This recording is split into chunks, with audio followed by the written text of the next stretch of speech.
In this video, we will take a look at exclusive gateways. In this simple scenario, we need to deliver workshop for our team. After we confirm the objectives of the workshop, we need to understand how many people will attend the workshop. If there will be more than 20 people attending, we need to arrange an online meeting. If the attendees are below 20, we need to book a conference room. So again, let's see how this can be represented with a process model with an exclusive gateway. After we add the start event and the first task for confirming workshop objectives, we need to understand if the workshop's attendees will be more than 20. So we represent that with an opening exclusive gateway with a title, "Are attendees more than 20?"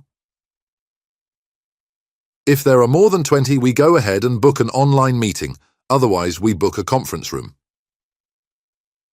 So in this case, only one of the activities should be completed depending on the attendees' count.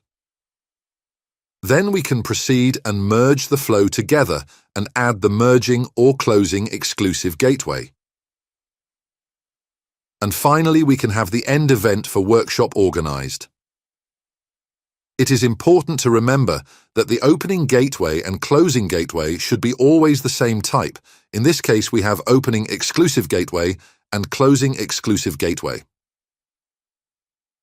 So let's see how we can create this exact example. Again, we start by adding the start event and give it a title. Then, using the shortcut, I'll add our first task for confirming workshop's objectives.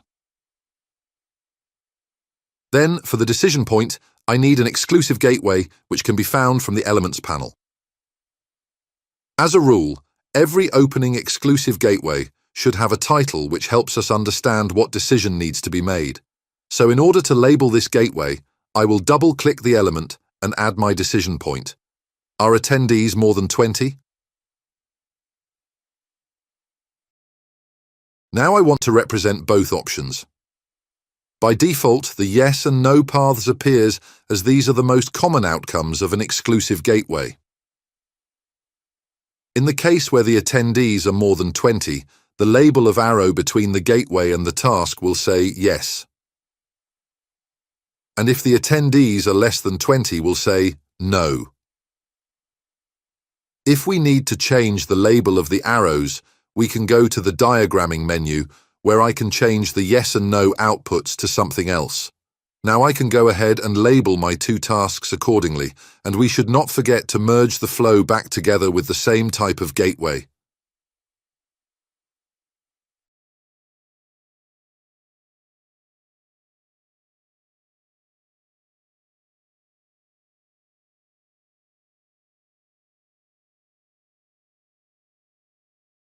However, this time we can see an error comes up saying that this is a decision point and we need to have a multiple flows for the different cases again.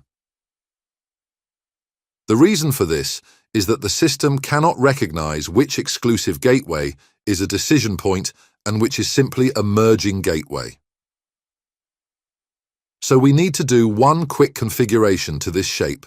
We will go the diagramming menu again and untick the decision box. In that way indicate that this gateway is not a decision point, so there is no need of multiple outflows. And to complete our process, we will add the end event. And this is how you use exclusive gateways. In the next video, we'll be looking at parallel gateways.